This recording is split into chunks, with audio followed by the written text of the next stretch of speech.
Guys and gals, this is our fishing seminar that we have every week. I'm John Nipperadney, and what I do for a living is write for different fishing magazines throughout the country. And also I've written 2 books, one on fishing Lake of the Ozarks, which is on sale either through Bass and Bob or on my website, www.jnoutdoors.com, and also one on 101 bass fishing tips, which is tips from all the top pros on all the major circuits, also available on my website, or it's on sale here at the seminar as well.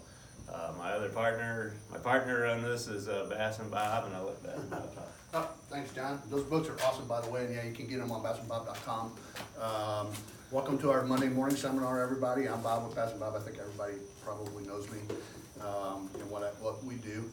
I did want to mention, though, again, not just for the audience here, I know I've mentioned this before, but also for our viewing audience that'll be viewing this later today, is that our seminar on September the 30th will be about graphs. We'll have representatives from Humminbird, Garmin, and Lowrance, and we'll be doing that seminar at the Ozark Yacht Club, which is, down off of Bagnell Dam Strip to the left there. And we'll have, I'm not sure exact time yet, but we'll probably start the seminars about 9 o'clock. Breakfast will be there from 8 o'clock to 9 o'clock. It'll be a buffet breakfast for $12.50. And so for those Bass and Bob members watching this, if you want to come to the graph seminar, it's probably going to be pretty difficult for us to video it. We'll do our best with that. However, being there in person is probably the best. So September 30th. Hello, John. And so in today's seminar, we have Big Ed Franco. Hi guys, how you doing? Ed's Guide Service. I want to make a couple of comments about Big Ed. When I moved here 6 years ago, all I knew of Big Ed was he was a very favored fishing guide here from the local community, Convention and Visitors Bureau, and those folks always recommend Big Ed. And I have come to find out over the course of 6 years now and getting to know Big Ed, he's a pretty amazing guy. I mean, he helps out a lot with a lot of charity tournaments around town. He helps out with, we have St. Elizabeth's high school team here, and he does a lot to try and help those kids out and with their high school team and take them out and teach them about fishing. He's one of the most well-respected guides here at the lake. He's always a lot of fun, which you'll see We try to be. yeah, Big Ed's got a little bit of personality, so you'll see that come through today, but he's very, very knowledgeable about fishing, and especially fishing Lake of the Ozarks. I usually kind of save this to last, but I'm gonna go ahead and say this up front, is that Big Ed and his wife also own a bed and breakfast here at Lake of the Ozarks called Bass and Baskets. And it's an awesome bed and breakfast. It's like set up like an outdoor lodge. Big Ed and his wife, have a lot of stories about a lot of the memorabilia that Ed have there. It's a beautiful, beautiful place on about the 2 mile marker. Well, about 3.5. About 3.5 mile marker. And again, Big Ed helps out Bass and Bob and helps out fishermen around the lake. Always encourage everybody to please, support our sponsors. Big Ed also advertises with us. So if you want to have a unique vacation when you come to the lake, or a unique time when you come, check out the bed and breakfast. It's a lot of fun, and Big Ed and his wife are really awesome people. And Big Ed, you're an awesome guy too. So Well, thanks, Bob. You're being so nice to me today. Well, wait a second, it's gonna hurt in a second. Mr. Personality, anyway. Yeah, right. Big Ed, take it away. All right. Thank Thanks, you Bob, helping for us out. having me today, you guys. Everybody, thank you very much for coming.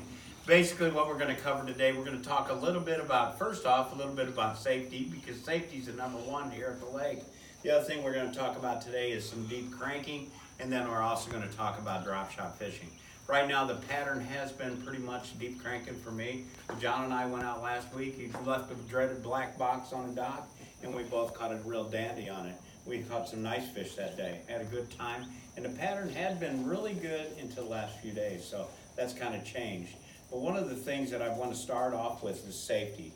We have a huge problem here at the lake with big boats, many little boats, and now these surf wave boats that put out huge waves, and they can sneak up on you in a heartbeat, and you can get yourself airborne and cause yourself a lot of problems, damage, and it can get super seriously bad if you're not very careful. So keep an eye out anytime you're running, not only on yourself, but everybody else that's out there.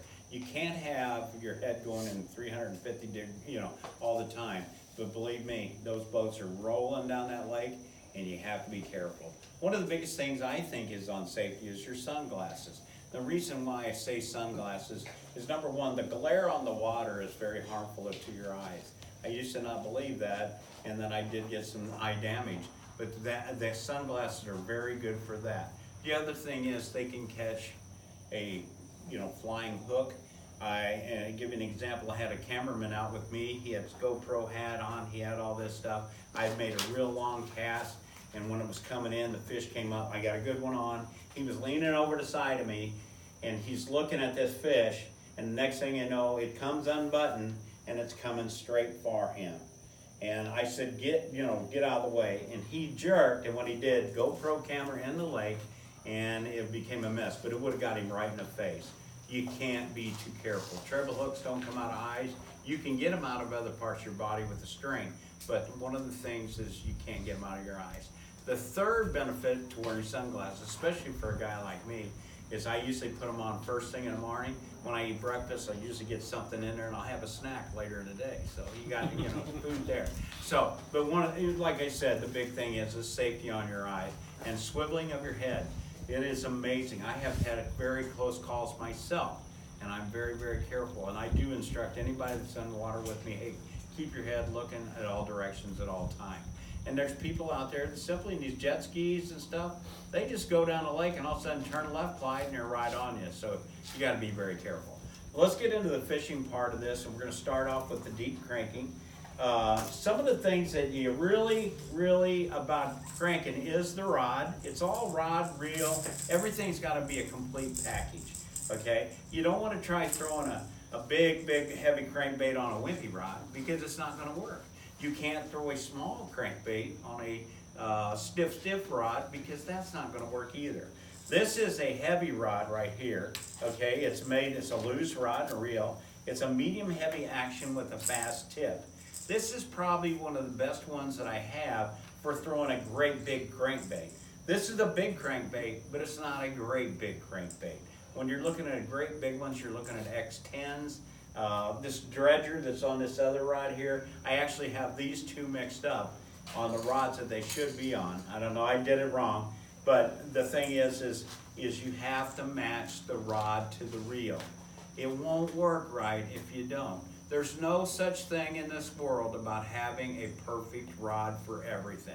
It just isn't there, okay? But this one here is a good crankbait rod, but it's not a great crankbait rod because it needs to be for heavy baits, okay? And what it is simply just makes your job so much easier. These big crankbaits, when they get down there, and you can tell how deep they go by the direction of their bill. This one's got a little bit of a slope to it. I don't know if you can see that, but it's got a little slope to it. And what it does, that makes it go a little shallower than what a one with a straight bill is. Now, and the length of the bill too. The longer the bill, the straighter the bill, the deeper it will go. Okay, so, there's all different shapes of bills. I really haven't figured out, is there a big difference on that? But that is, the longer the bill, the straighter the bill, the deeper the bait will go. This bait here, they say they'll go deep. They don't go near as deep as what they say. When they tell you that on a package, it goes 25 feet deep. Well, that's if you're throwing 70 yards, okay, and you get it down there, and it might be in that range for just a second or two. Baits go down, you throw them out there, and I usually give them a pretty heavy crank in the beginning to get them to dive. After about 4 to 5 turns hitting it, then I'll loosen up on it and slow it down, and then it will go down. It's going like this. About the time that it's got its maximum depth, it's coming right back up. Okay, so basically your bait is not in that 25 or 20 or whatever they're saying that is for a very short length of time. That it will be a very short length of time. So that's an amazing thing. I point that out to people while we're worm fishing all the time. They'll make a 30-foot cast. We're fishing 25 foot of water, and I'll say, you gotta let line out when you throw it. And they'll look at you, well, I threw it. I said, well, think about it. If it's 25 feet, by the time that bait swings down to get to the bottom, you're gonna go bottom, and then you're coming back up. You're not in the strike zone. You gotta keep it in the strike zone. So, the angle of the bill, and just like right here, this is one of my favorites. I mean, this here will work your butt to death. This is an X10 that I painted a weird red color, and I've used it and used it and used it, abused it, and it just keeps on giving. I did catch, on this particular little one day, I caught 10 bass on 9 casts, and it was all over 4 pounds. Okay, that was tremendous. It was the same spot, just bang, bang, bang, bang. Now you're going 10 casts, or 10 bass on 9 casts, Dad. Well, I had double on one. So, you know, it is just, I hit the right spot. I hit that honey hole. But this one will get down there. Where's that at, Ed? That is the back of Dry Fork. I put an X on the water so Coach, you'd be able to find it from there. Okay? But that one is ugly, ugly, ugly. I always do that for people. They want to know where the spot is. And I said, well, I'll mark it with an X. And I just draw an X on top there. I've been screwing with people lately. They'll get snagged up, and I haven't. I think I did it to Cody one day, in fact. Where's that on the GPS? Oh, I'll take anybody. You know what? They've never been there since. I go there all the time, and that's really true with a lot of places that I fish. They're there one day, and then they're just gone. But I have caught in that particular cove. In fact, I can't remember the guy that told me he saw me leave one day. I was fishing in this back of the cove, fishing a big deep crankbait, and I was smoking them. They were on it. And I saw a guy that had a boat just like mine. And I said, hey, are you fishing a tournament? He goes, yes, I am. And I said, well, come right here. You're going to get a limit really quick. And he said, no, I'm catching a few along this bank. I don't want to get here. I said, no. I said, I'm caught enough. I said, I'm just going to leave. Because I don't really stay at any certain place a long time if I don't have clients. And anyway, he came over and stayed for about a minute and didn't catch anything. And he goes, oh, I'm just going to come on back over there. So I said, okay. So this guy at the bait shop, the next day when I walked in, he goes, Big Ed. Well, I came back, to make this story long. I went and fished another area, then I stopped. I was going to say, how'd you guys do? They were gone. And I thought, they must have got their limit. And so about that time, I'll tell you who it was. It wasn't Vern. It was another guy that fishes with Vern every once in a while. But he told me, he said, man, Ed, you was on this spot and he was smoking them. He said, when you left, we went over there and we caught our limit. And with just that, he said, them other guys came over for about 5 minutes and left it.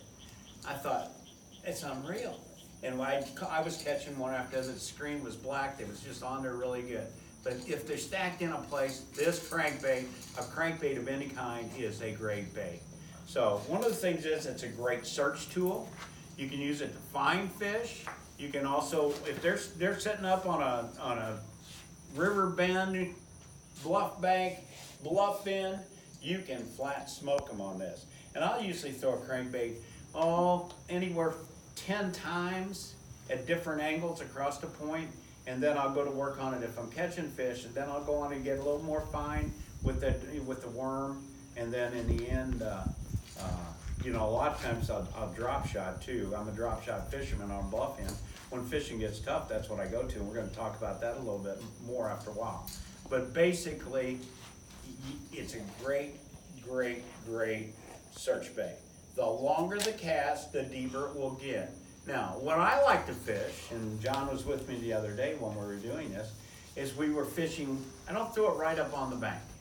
I very seldom ever throw it to the bank, because the fact is that, the fish are not always up there. They might be 10 foot off that bank, and they might be hanging out there on the edge pretty good. What I'll do is I'll have my people throw along parallel to it as far as they can cast, and then they keep that bait in that strike zone longer at say 10 to 12 to 15 feet. They've got a chance that it will stay in there longer if they work it that way. Where if they throw at the bank, they're only in that just a short length of time, then they're back out of it.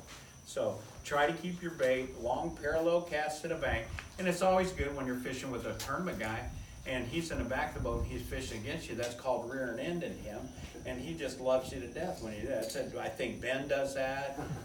Bob does that. I'm sure. You put the guy at the disadvantage real quick. So, but basically, throw the edges long cast parallel to the banks, and I think you'll do better. And then again, then you get into the point that, man, I snag these things a lot. Well, the biggest problem with that is everybody, they get a snag and they take, this is my super deep rod. How about that? Okay, this one you can really dig deep, because you know, you can just, no, I just found this here today. So it needs to be taken to the office, but it's great for in here. Is whenever you make that long cast and you know, you're digging it down, if you run into something, it stops it.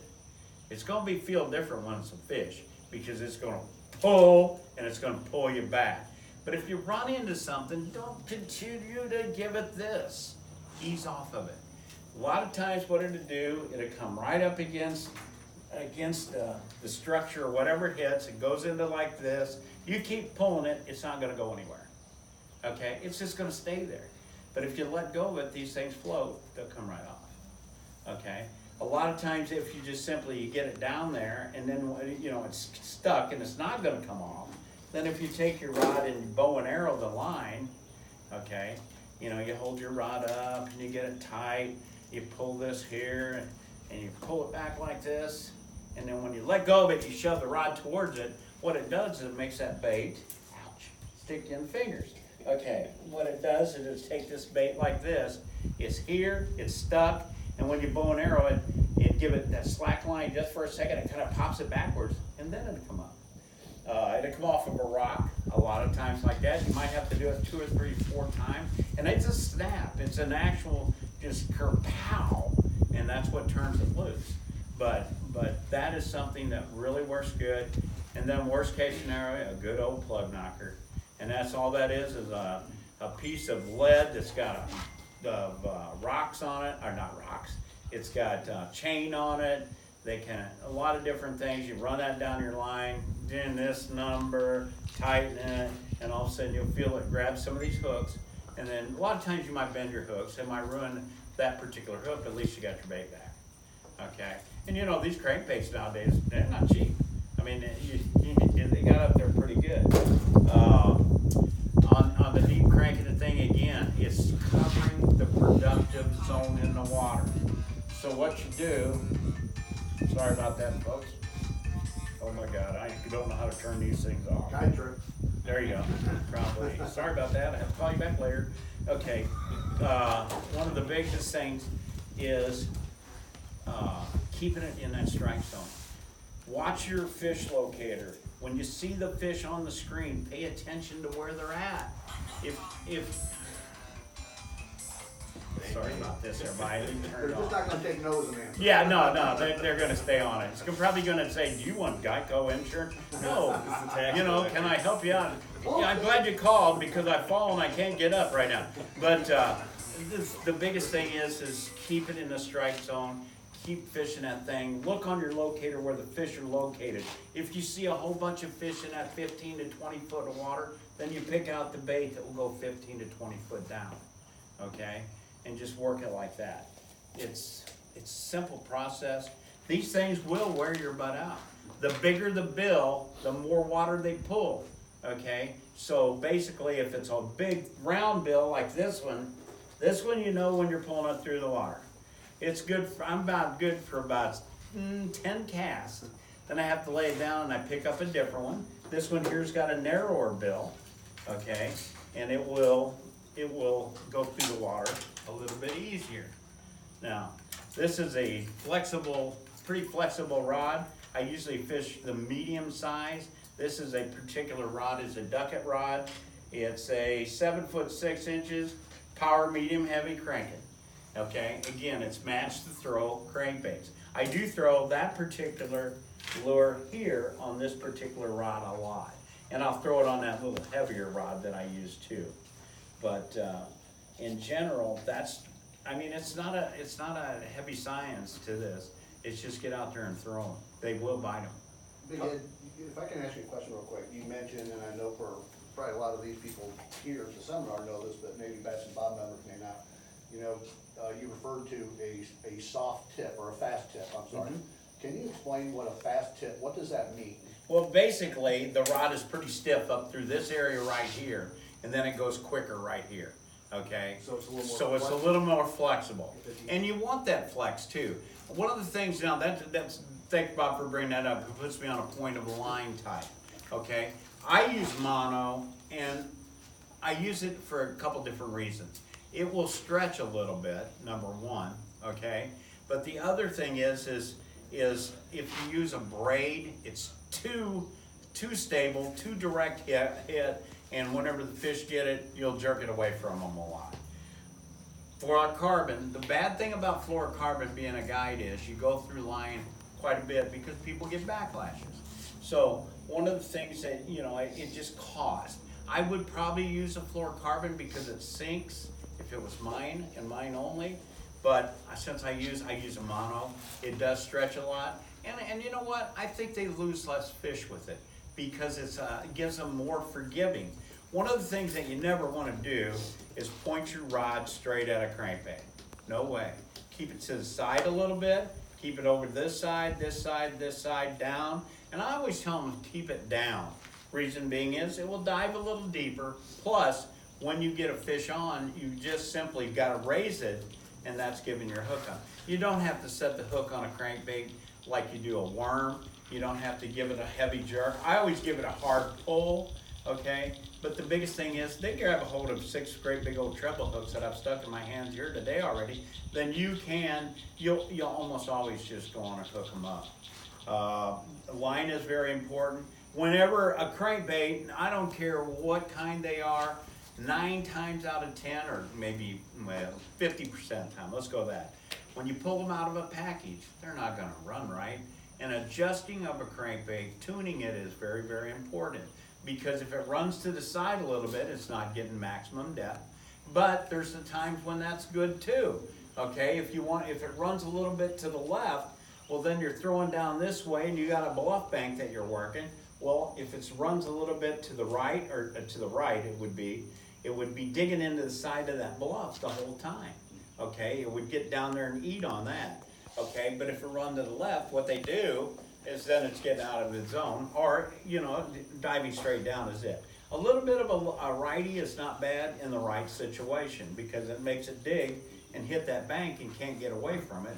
And it's, that's where they're hanging. It might go in a little bitty cubby hole that there's a bluff thing over the top of it and he might eat it there. But I use some that if it's run a little bit, I might, if I'm fishing, I'll leave it go. But point the rod, if you're gonna tune every crankbait that you get, point the rod straight at it. Crank it as fast as you can and watch it. It will either roll like this. If it rolls out to the side left or right, then you simply take and get the line tie where it's tied. First of all, always look at it and make sure that it's straight with the bait. If it's not and it's running right, then what you do is you take your needle nose pliers and pull it a little bit. I mean, barely can see the adjustment to the opposite way. Throw it again. Crank it like crazy. 9 times out of 10, it's gonna go the other way because you moved it too much, okay? So then you just kind of work it back and forth until you get it. So when you throw it, reel it like crazy, it goes straight down and straight towards you, okay?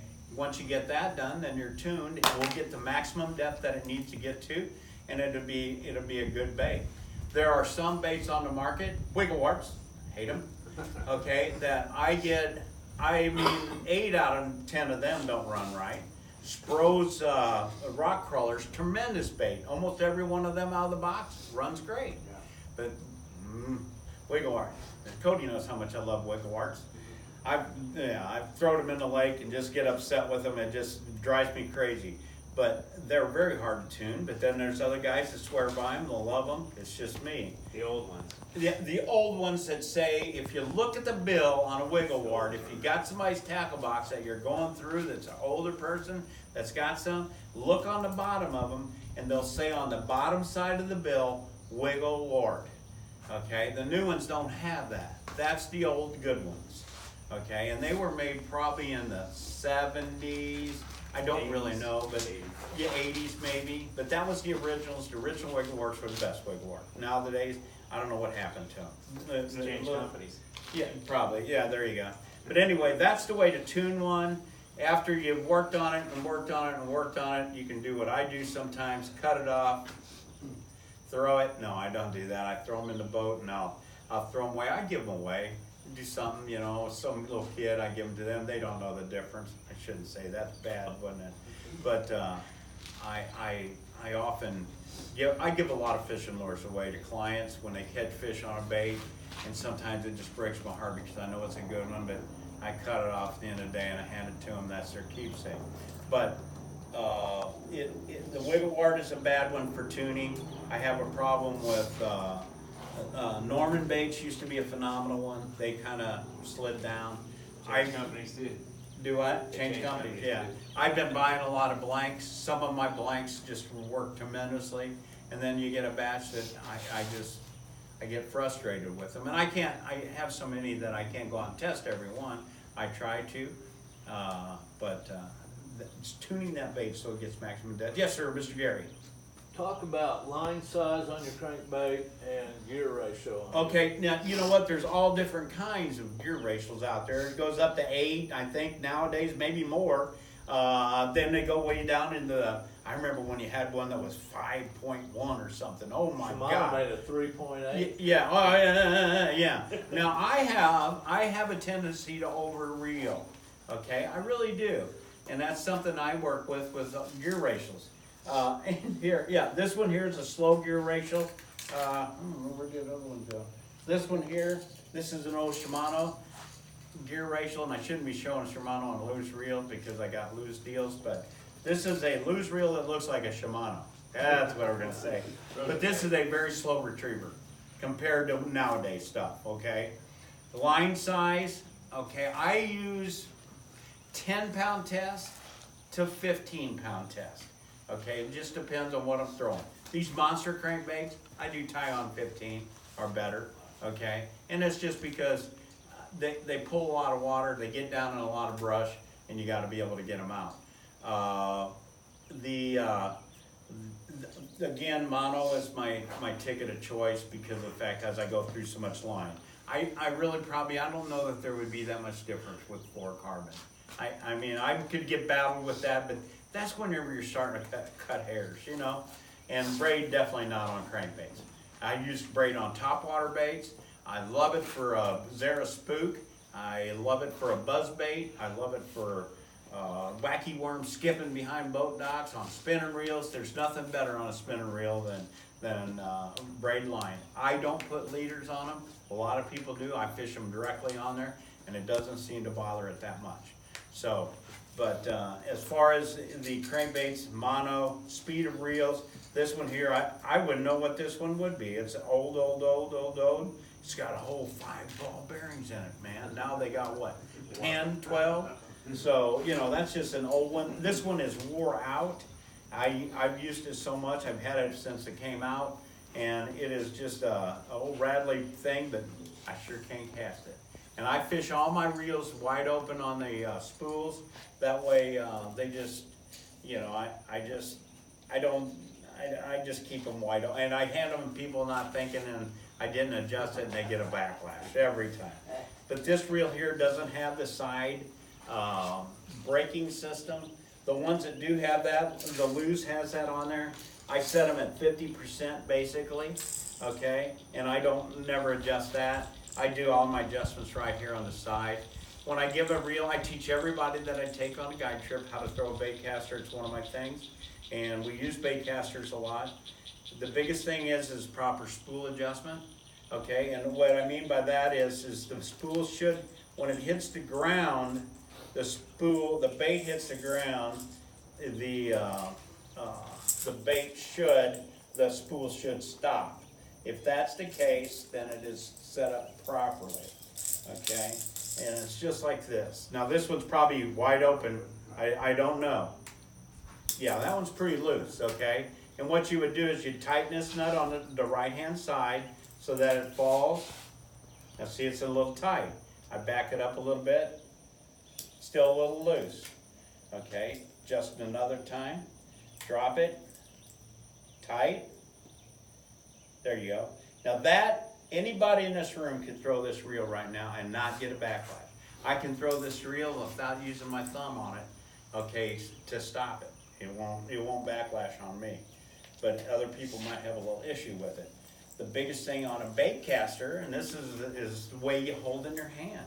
A lot of people will try to throw it this way. Now let me get this little shardy guy here and I can demonstrate why you need to do it a different way.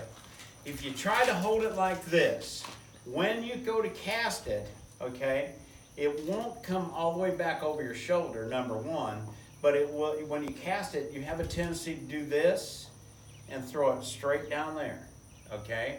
And what happens then is you get the official bzzz, okay?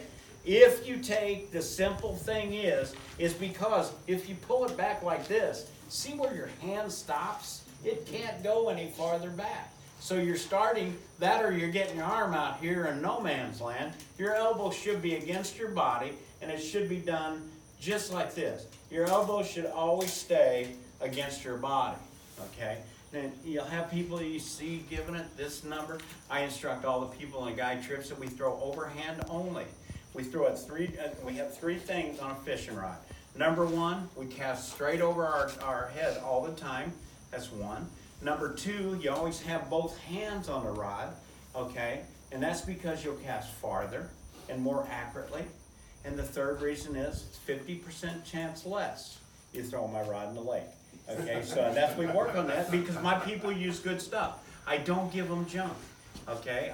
They use what I use, okay? And there's sometimes I wish they didn't, but by yards they do use it. So basically the way to cast this properly is take and, okay, handles to the sky. Now Tim's a lefty, so he has to do handles to the ground. But if you do handles to the sky, keep your elbow against your body, when you bring this back, you'll see that your wrist will open and you can get it all the way over your shoulder, okay? And I tell the people when they first start, definitely stop it, okay? And stop it and let it rest on your shoulder because I don't want them doing it too fast. And then when they come through with it, as you pull down like this, okay, you'll see that it will not go any farther than that right there because this hand is hitting my wrist or my forearm and it won't allow it to go any farther. So about the time it hits my hand here, well, that's the perfect spot to cast, okay? So basically you just got to teach them to do that. The other thing that the people will always try to do when they do a bait caster is they'll try to go did. I tell them, do you swing a baseball? A bat, you don't go to hit the ball. When you bowl, you don't go. It's all a smooth motion. That's the way fishing is. I can throw this from, I don't know how many yards, but then I'll show them that you just like this, basically about that hard of a cast, I can throw it way out there because it's all balanced, the rod's right. Because what happens is when you're throwing a big crankbait, you're throwing a big worm or any kind of a bait, when you come back, okay, your rod's like this. If you move it back pretty quick, which I don't move it that fast, I tell them to slow down. But say it's sitting back there. When they go to throw this, the rod is going to be like this at an angle because it's loaded, okay? And the rod will help throw the bait if it's properly set up. If it's not, it doesn't, and then it won't go right. You'll see a lot of times if a rod's not set up for a worm right, you'll throw it and you can actually just see it kind of like flop through the air. Same way with a crankbait. It's all in how everything is set up. So follow through is very necessary on a rod. You don't go like that because what happens is the spool takes off, then it stops, and then it takes off again, and what you get is a backlash.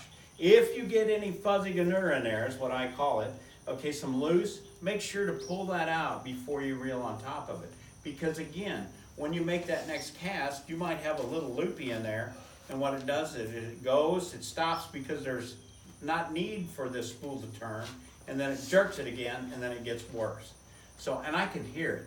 I can hear those, I listen, people I'll say, you casted it wrong, and they'll go, how can you know that? I can hear it, okay, so, and I can hear them go, I can hear that rod go, whoosh, and I'd say you're throwing too hard, okay? But basically, the biggest thing with this is handles to the sky, bring it over your shoulder, allow it to break, you pull down with this hand, just like that, rotate it, And just about that speed right there, you can throw this thing out to the lake easily. Less is more. Yeah, less is more, exactly correct. And what I do is I always tighten them down a little bit stronger than what I just showed you when they first cast. And they'll cast from me to you, Bob, about 5 times. And then I can see where they're getting their right action going, they're starting to get free. And I'll have them stand here and do like this for a little bit, because that's all you gotta do, okay? And bring it over and just throw it.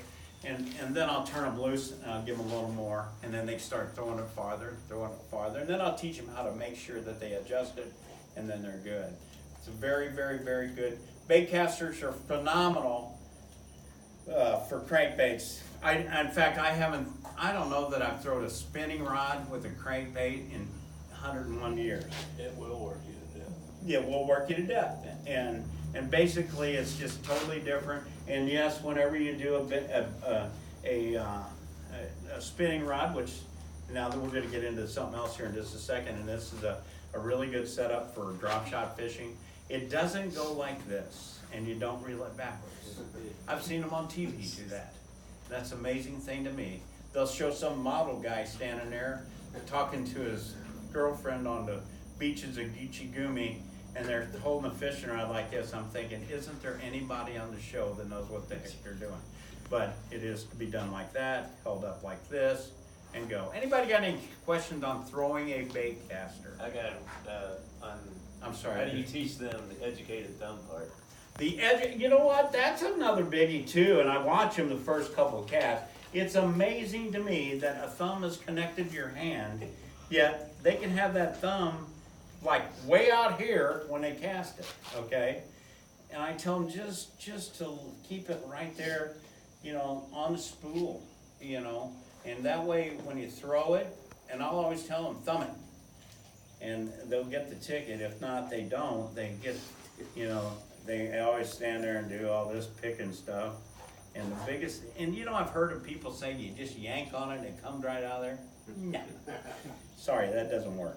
The biggest thing is I usually take a thumbnail and go like this a couple times. And what that does is it kind of gets the loops out a little bit better. That helps out. But other than that, don't continue to just yank on it. And honestly, if you get a super bad backlash, you might as well just go on and pull it out of there, cut it off. I call that a case for a case, because what happens is, and fluorocarbon line is really bad about it. Once you kink it heavily, it's gonna break here. And there's nothing worse than breaking off a nice fish on a bad piece of line, and it happens. I call that a Barlow. Barlow knife, yeah. Barlow your damn knife so I can cut this out. Yeah, I never used a Barlow, but I have used it. This is definitely a case for a case. And it is just a bummer, but it does cut them out. Cause problems. The biggest thing, anybody else on baitcaster, keep your elbow handle to the sky, and keep your elbow against your body, and you can throw it any day as far as you want. Anything on deep crank and any questions? Yes, sir, Bob? Yes, if you don't mind. No, I know absolutely. you taught me this a couple of years ago as a seminar or something, but you talked about, when you're working a point or something like that, or whatever you're working with your crankbait, how important it is to throw to the fish or work that point from different angles. Absolutely, And, absolutely. I know a lot of guys make 5 or 6 casts and they're done picking up a worm, but if you could talk about that. Absolutely, and I can give you a real great example of this with John and I the other day. John and I were fishing a bank, we're going around a point, we're on the backside of the point, the water was clear, okay? It was really kind of clear, not clear, but it was clear. We come around the other side of a boat dock and it looked like you could step out and stand on land. It was that muddy, okay? We caught fish on the right-hand side. I think we caught like 4 or 5, just bang, bang, bang, and I lost a good one there. Typical, you always lose a big one. But I did lose a good one. And then we had, on the other side where it was muddy, we didn't get a bite. Now, the reason I say do that is, it's because the way the current comes along the shore.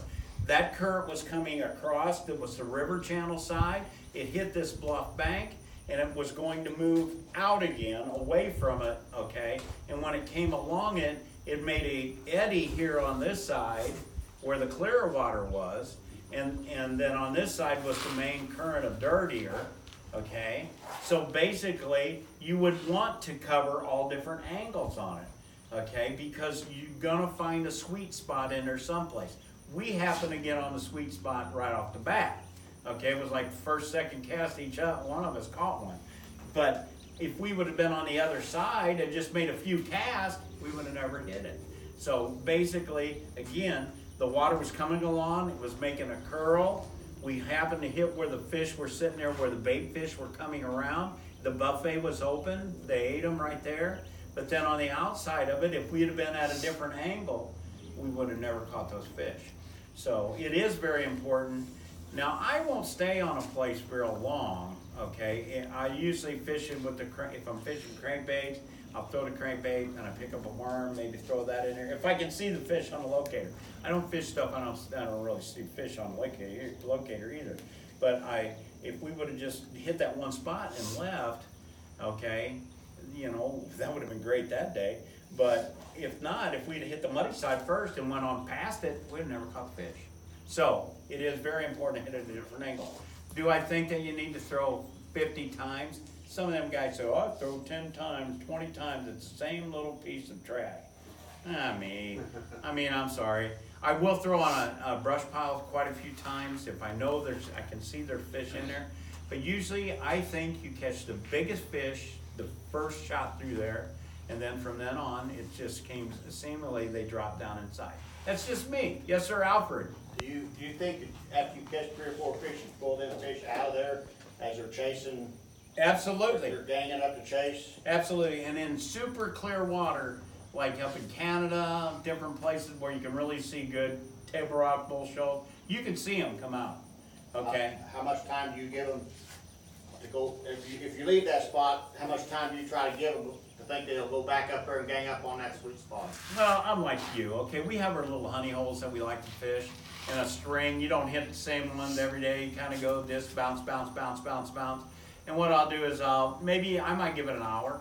I might give it 2 hours. I might give it to the end of my time coming in. And then where I've had some good fishing, I might stop by those little holes one more time. And I have a notorious statement that I make, we got one more stop to go today, boys. And I do it, somebody asked me one day, Ed, how many more one spots do you have? Because I think we're gonna catch this next spot, we'll catch it. And then there's times when just like yesterday, we had a really tough day, and then right in the end, I said, we're gonna try something totally different, and that's when we caught our fish, because it was something totally different than what we've been doing. Anybody else on that? I don't know where you're at on time. Well, we're doing fine on time. Okay. We love listening to you. I'm gonna ask you one more question. Sure, go for it. You might have mentioned this and I wasn't paying attention, but, when you work those points, you mentioned about throwing parallel. Will you work like parallel, like kinda close to the bank and then kinda start moving Absolutely. out a little deeper and then maybe a little deeper or something like that? I do what they call, I fan cast it, okay? If there's not a boat dock on the thing, basically a lot of times I'll just pull up on this way and I'll have my people go close to shore or closer to shore, 10 feet out. And I usually tell them, throw 10 feet off, 15 feet off. And then when it goes, they throw it and it's not even close, I'll go, well, that was a good spot too. And then I just have them continue to fan it, okay? And then I'll usually have it adjust the boat and then we throw the other way, okay? And then by then, one of them's gotten hung up or somebody's gotten hung up, so you move the boat and then you change an angle again, okay? So yeah, I do. I fan cast a point in all different directions, and like I try to get, if it's me fishing, well, I'll make those casts that are 10 feet, like that. If it's clients, well, you take it where it's at. And sometimes you never know where it's gonna end up. But in general thing, before the day's over, people really can start to cast. But I try to get that 10 foot apart, 10 foot apart. And again, just like John and I was fishing the other day, we had a spot where we was going down this bank and we were fishing 20 feet, basically, at least 20 feet from the bank. And it was just going down, and well, it was digging in that side, and that's what we wanted that day. So, that's the biggest thing is, yeah, we do make several casts. I always try to fish the bluff banks, okay, these channel swings. I know where the channel is down in my area, And I usually try to fish them points. Lately, if you're lucky to get to a point before you got 2 boats sitting there, it's a wonder of the world. And the fish have, by camera everybody, the fish have shut down on the points at the lower end of the lake right now. I'm telling you, they are not biting down there. They were, oh my God, they were just unreal, but they really have slowed down. So right now, I think we're gonna have to go another couple weeks with some pressure off. You know, here's what I've been thinking about a couple different things, and if anybody's got any ideas on this, please send me a text message to Big Ed's Guide Service. I'd love to hear it. Right now, the white bass, for about a 2-week period, every day, were gorging themselves down by the dam. Everywhere you look, they was coming up and chasing whatever they're eating. I think it was a very, very, very small fry of some kind. I don't know if it's bass fry. I don't know if it's shad. I don't know what it is. But there was so many whites running down in that area so often. Hey, I think they've depleted a whole bunch of little fish. So, but what kind were they? I don't know. God, I hope they weren't bass, okay? And I hope there weren't, it's crazy, but I'm gonna say this, walleye, okay? The walleye fishing is getting better on this lake every day. The only problem is everybody catches a walleye, where's he to end up? You buy him a suit of clothes, which is cornmeal, and you put him in Lake Crisco. That's just the way it is, everybody eats those. But I had a spot, and I was with Cody. Cody was with me. I had caught a big walleye the night before, I guess, or day before, something like that. And we pulled up on this point, and I said, Cody, I said, with the drop shot, I said, you know, I threw the other day right here, and I caught about a 5-pound walleye. My cast to that exact spot, I caught a nice one, 4-pound or bigger. It was a nice walleye. And then I said something about, I think, Cody, I said, you threw it right there and you're gonna catch a fish. And I think you caught a fish. And then my next statement was, Cody goes, Ed, where do you get your drop shot sinkers from? I said, I have a man, Mr. Alfred, that makes them for me, which is a tremendous deal. And I said, it's awesome. And I said, I really need to get with him to get some more. Honest to God, my phone rings, and it's Alfred on the telephone. Ed, I just dropped you off some drop shot sinkers on your back porch. Now, those 3 things happened bang, bang, bang. So I said, Cody, what did I say to you? Jack the guy give us $1,000. Yeah, I said, I hope somebody jacks us with Jack or guy, or somebody gonna call me and give me $1,000. Nobody ever did that. So it was really unreal. Okay, good change subjects if you guys don't mind. One of my favorite ways to fish in guide business is tremendous fishing thing, and I think Coach is probably on the MLF tournament has probably seen these guys fish this thing more and more and more and more. It's a fast way to catch fish, okay? Do you catch little fish with this? Yeah. Do you catch fish that are big fish? Yeah. You can catch a 5-pounder as easy as you can a littler one. Now, what I fish this with, this is a drop shot sinker that they're specially made by Mr. Alfred Chapman, River Guide Company. He does this one for me, and I appreciate it so much. The hook I use is a number 2 circle hook. Okay, I like a circle hook and a number 2. Not a 2-aught, but a number 2. When you tie this on here on the line, now this line here is a little shorter than I like. I usually like one about 6 inches longer than this, but this has been broke off and broke off. It basically, you'll lose the sinker, you don't lose the hook, okay? And the sinker is designed to pull off, but I always give it another little turn on there, a couple little knots to keep it from doing that, so I'll break off the line a little bit more often. But this pencil, I don't know what they call this. Is this a certain kind of a, Alfred, is it, I call it a pencil or a straight weight. It doesn't seem to snag on me as bad because it goes through the rocks and will come out. It just seems to work for me really good.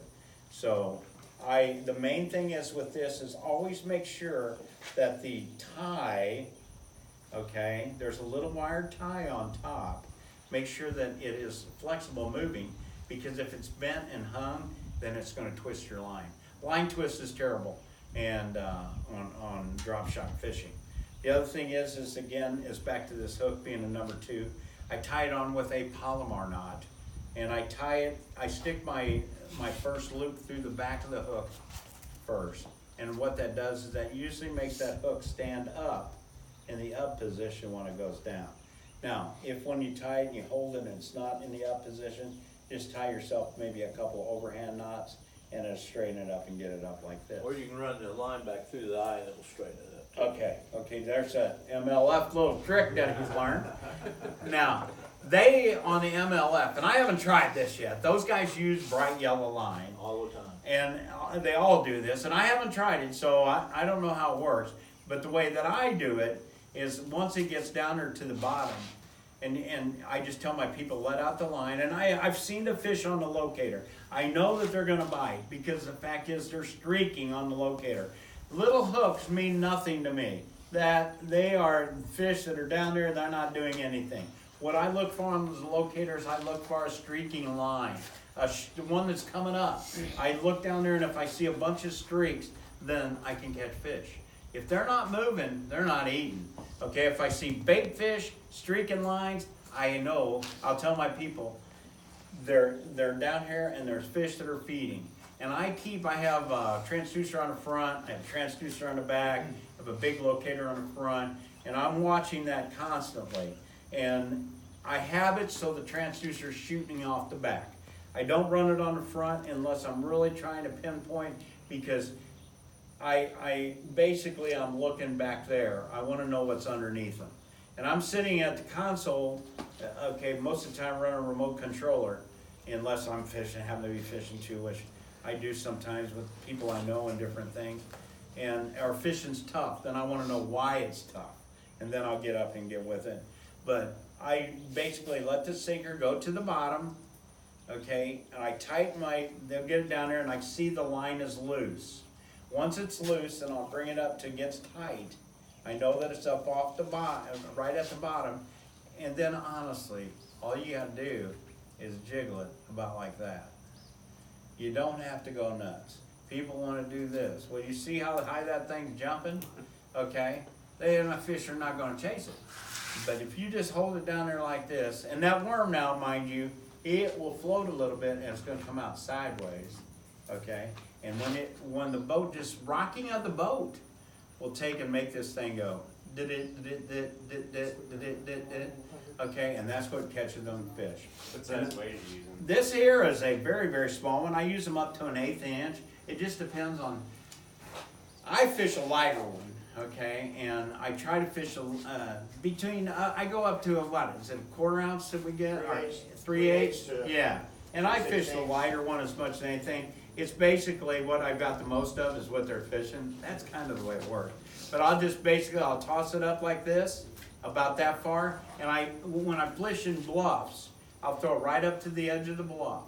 Once it goes down, then what I'll do is I'll just raise my rod, just like this, and I'll just pull it like that. A lot of times I'll just leave it there, the sinker staying in one place, and I'm just making that worm go doot, doot, doot, doot, doot. And then it might get hung a little bit and I just pop it, get it off of that, and then I'll get it there and I'll just hold it like that. I'm not moving this rod to beat the band. And you want to keep contact with it. Now this is what I understand about that, and I'm going to work on that, because you said it works, and I'm going to try it. This is slack line them, okay? But I don't understand how they can get the worm to be floating above. There's the things that I'll talk with you sometime and we can get more into that. But I just move it very, very slow, working it out. And what you'll feel, a lot of times it will get heavy. If it gets heavy, then you don't have to just rear back and nail them. Just lift, because it's a circle hook. Okay, it catches them right in the lip, almost 90% of the time. Very seldom do I have a fish that's not caught just in the edge of the lip, because they hook themselves. So what I'll do is I'll just lift my rod. Okay, I don't want to do it in here because it's crashing, but I just lift it, and once you get the bend in your rod, the load, okay, like this, okay, and hopefully it's really like that, okay, or really, really like that, and then basically you just keep reeling, And I've caught bass up 5 pounds and better on this, and You just never know what you're gonna catch. Yes, sir, Mr. Alfred. What's your favorite line size? On this 8-pound test, 8? yeah, and I feel that basically it goes good with the spinning rod. The spinning rod will handle it. I use, if I can find it, the Berkeley Easy Cast, I think it's called. It's in a little red and white package. It doesn't have memory, okay? It's a very low memory line. You could use braid line and then tie a leader on. That's probably what all those guys do with that yellow line. I'm sure they're doing that. A fluorocarbon leader and be fine. I just don't tie leaders on, and the reason being is, to me, number one, I'm not really good at it. Okay, the other thing is I feel that it's another weak point in your line. Anytime you have a splice, you got a weak spot. And I could be proven wrong on that a million times, I'm sure, but I'm not comfortable tying on leaders.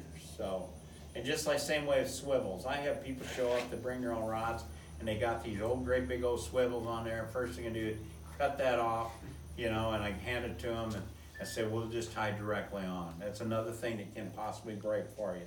But once you get that on that drop shot and it loads that rod, just keep it up. And whatever, one of the biggest things I have people with when they catch a fish, and that's a decent one, they'll go to work they'll put the rod down and they'll grab it right here. And I'm going, no, don't do that, because that next thing you know, you have a 2-piece rod.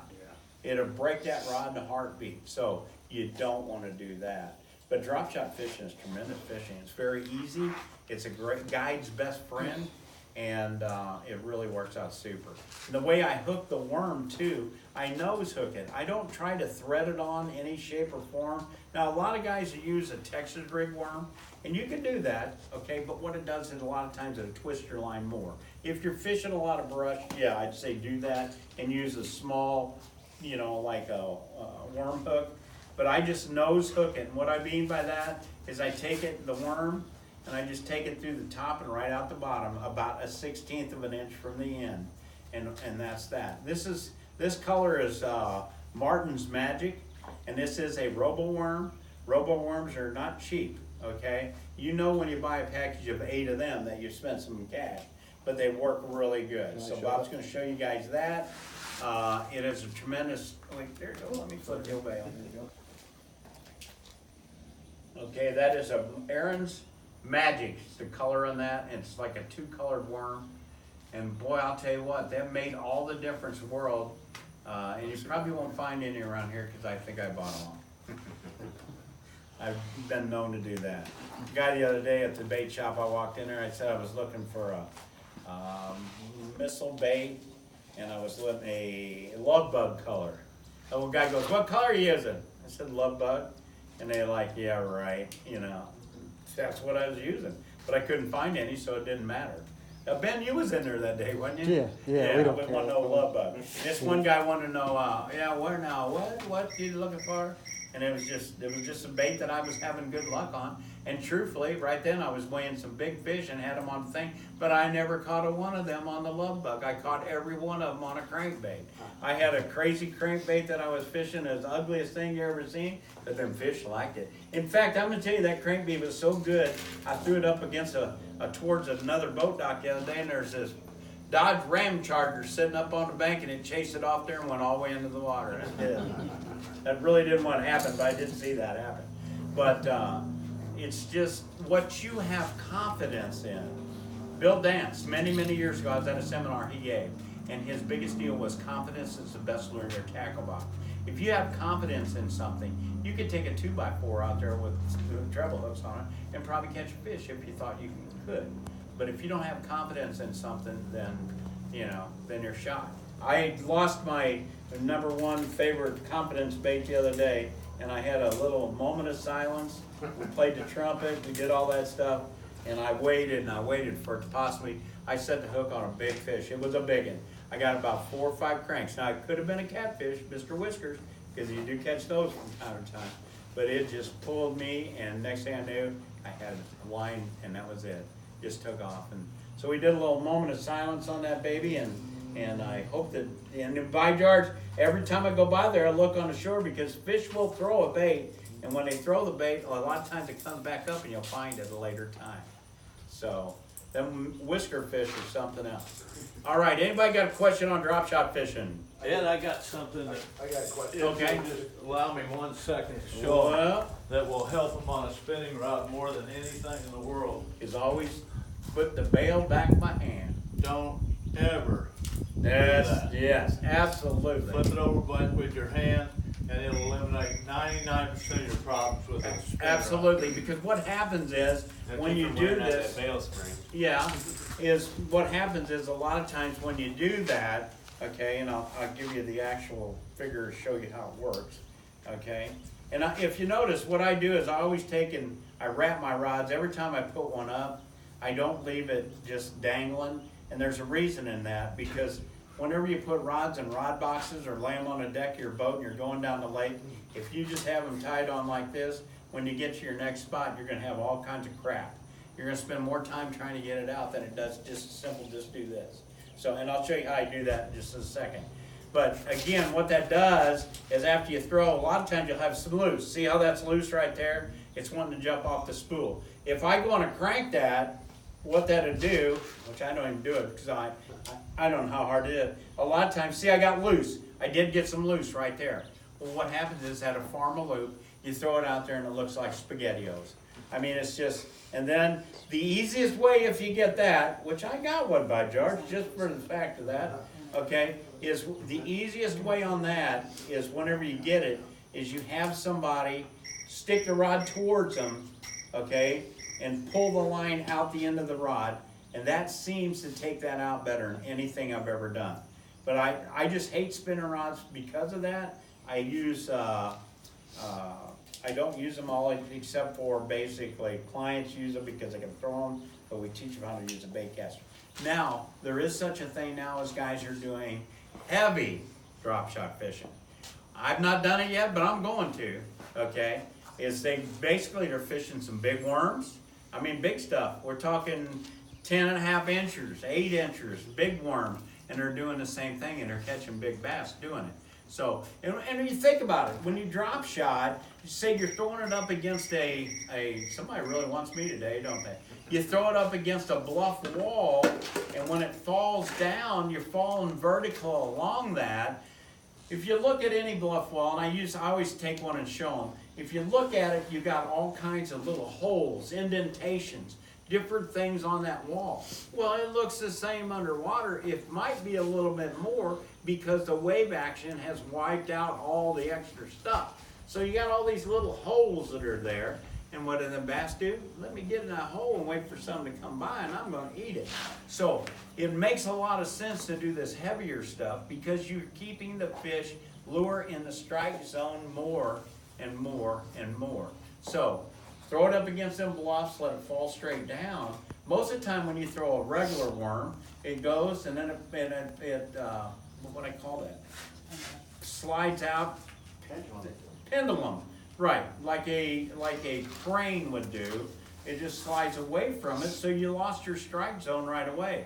Where if you throw this drop shot on free line, it falls straight down in front of it, you might be better off. So it is worth experimenting with. Truthfully, haven't done, and it's just right now, this is not the time to really experiment on things. You do that at different times. Okay, Bob, you had a... I actually got 3 questions. Oh! One, is there a particular type of structure you like to work the drop shot? Definitely bluffs. Definitely bluffs. Definitely bluffs. I love fishing bluffs, and that has been my savior on a lot of trips because you'll have Kentuckys that hang on bluffs a lot, and in guide business, it's not, everybody wants to catch a whopper, Right. but they want to catch fish. So basically, it's your savior because you can pick up a lot of fish. You can catch a limit of keeper side bass doing this sometimes really quick.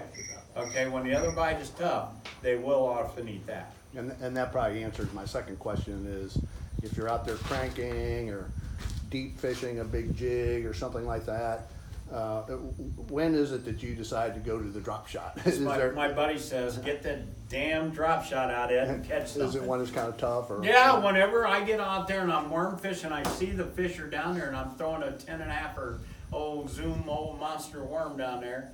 And I'm throwing that, and I'm throwing that, and I'm throwing that. I'm not getting bit, okay? Then I go from that extreme to drop shot extreme, okay? It's totally different. And what it is I'm seeing the fish on the locator. I know they're down there. I know they're feeding. I just want to basically stick it in their face. And that's what you're doing. You're sticking it in their face. And it's really strange. There's times you'll drop that thing down there and you go to lift it, and when you go to lift it, it's already heavy. He's already got it because it's something smaller. I fish from little bitty 4 inchers. That's about a 6-inch little worm right there. I do like the smaller diameter worms. They have all these little drop shot trick things. I use Zoom, a small finesse Zoom worm that is very, very small, not very big around. I use those, and I use this robo worm. Robo worms, they're expensive for guiding, okay? And I mean, the Zoom is definitely half the price, works just as good.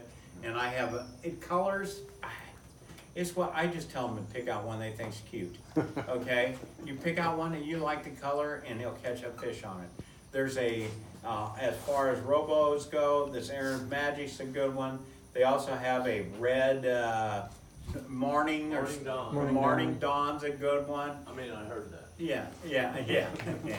And they're just, a different thing. And truthfully, drop shot fishing is not widely used on this lake, okay? It is in Clear Lakes, Table Rock guides.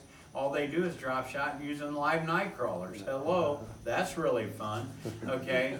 But they get a lot of fish, and I shouldn't say that, but they catch a lot of fish. I don't use any natural bait. I use all artificial. Okay, worm dirt in a boat, not my gig, okay? It kills fish.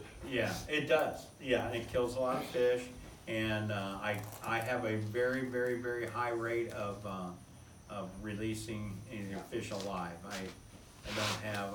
I did one the other day that was stupid. John and I were doing some stuff, and I had one and I tossed it and it landed on its side. Well, then it came up on its side. 2-minute fish release violation. Yeah, I did. I had that. I even said it. And I got that fish though, and I put it in my live well and pumped it up with air as much as I could. Kept it going. I got to my house, turned that fish loose, and it took off as fast as anything.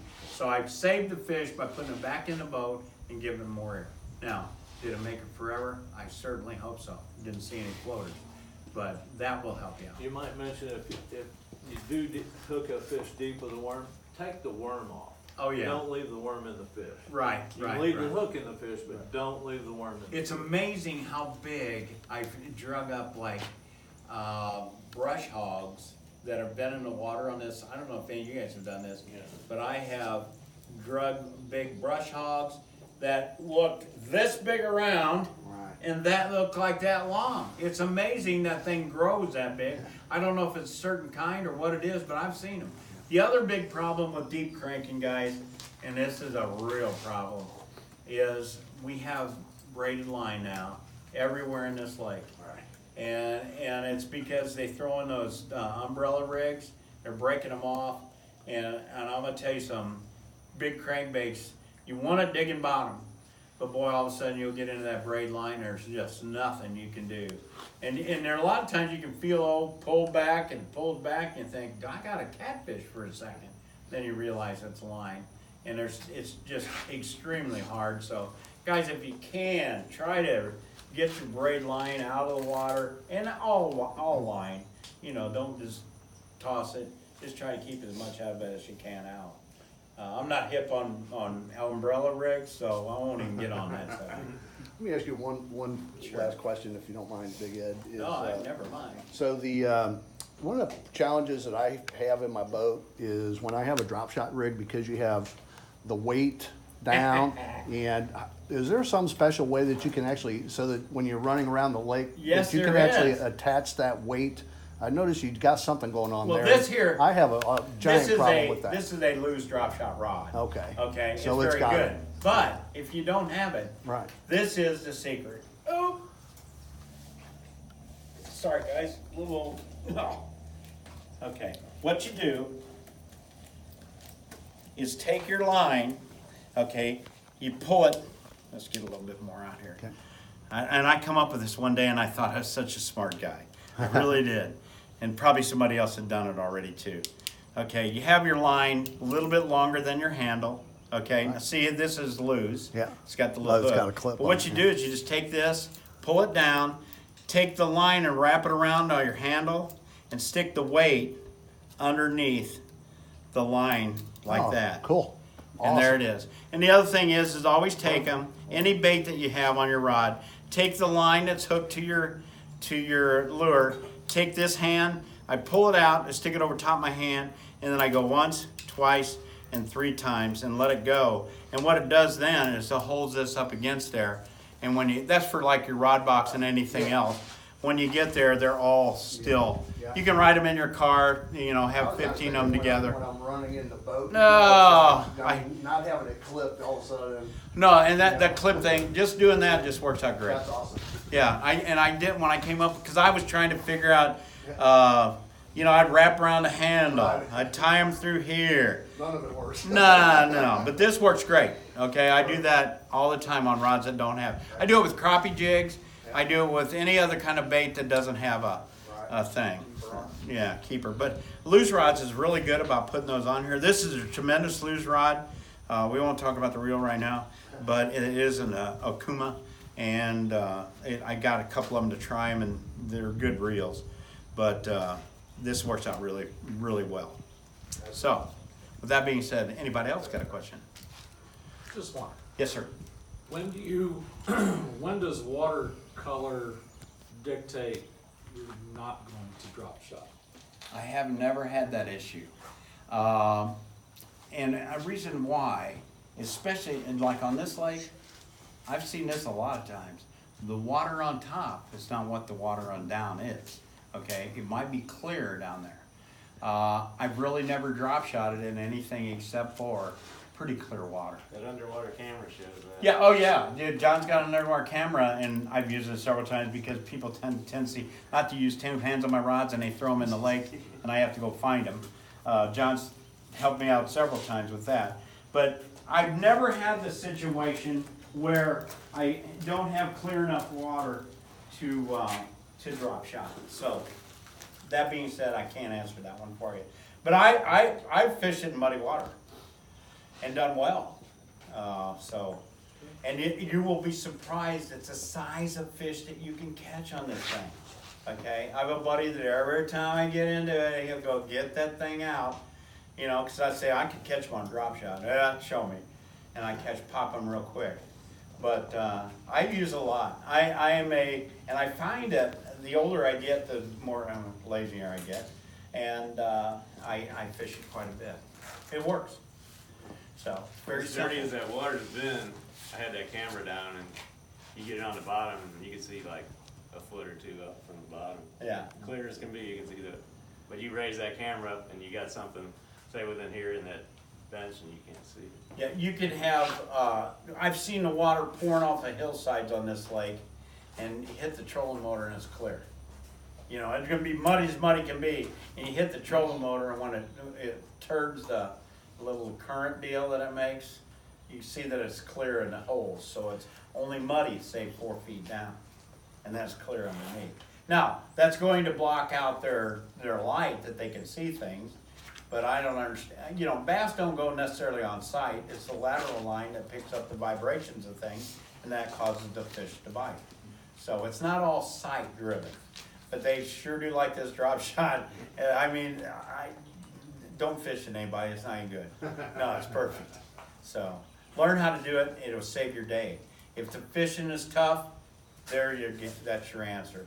If I was fishing turbot, which I used to do all the time, I start out power fishing with the big stuff, and then I gradually go down, okay? And there might be at the time and I've been on those fishing trips where you fish all blasted day long and never get a bite. I've had that, and that is tough, but that was before the days that I drop shot. That's the truth. I mean, back when I first started, nobody even thought about it, okay? But it's big pros are using it all the time. So, questions? Any other questions? I don't know where we at on time. We're good. I mean, I know you could go on, and we'd love to hear you go on and Well, on. We appreciate I it. stay on as much as I can, but I do enjoy fishing with everybody. I welcome anybody to send me a note. If you got a question you want an answer, now I'll give you my point of view. Is my point of view always the best point of view? No. I'll be the first. Can I catch every fish in this lake? Nope. But I do pride myself on trying to catch bigger fish, and I like to teach young kids and teach them all the stuff. You know, before they're done with me, they learn how to spit, chew, stuff like that. No. But Well, check out Big Ed's Guide Service, and he does always catch fish. I know sometimes fishing. not so good, but someday. Big Ed knows how to catch them, and he will teach you if you're, like you just said earlier. I know a lot of people. Big Ed has taught a lot of people how to throw a bait caster. I mean, there's a lot of people that I know I was when I first moved here, just a spinning rod guy, and teach you how to fish a bait caster and give you a lot more versatility. Check out Bass and Baskets. Bed breakfast. Bed and breakfast. It's really an awesome place and awesome time, especially probably in the fall and in the spring and that time of year where fishing's really really picking up, and you want to have a unique time fishing, and you get to hang out with Big Ed too. So. Yeah, we do. It's not a fish camp type place. It's all neat. It's a place you take your wife after you went fishing one too many times. But basically, if you do come and you want to go on a guide trip, set it up ahead of time. We'll do a guide trip right out there and go. And Big Ed's wife's much nicer than Big Ed. Yes, she is. My wife, I'm a lucky man. Yes, you are. I am so lucky, it's unbelievable. But, I have a good side to me too. Yeah, you're awesome. Anyway, thank you very much. You bet, I really guys. appreciate it. Appreciate everybody coming. Look at these guys. He has some hand painters up there. If anybody's interested in purchasing one, I got them right here.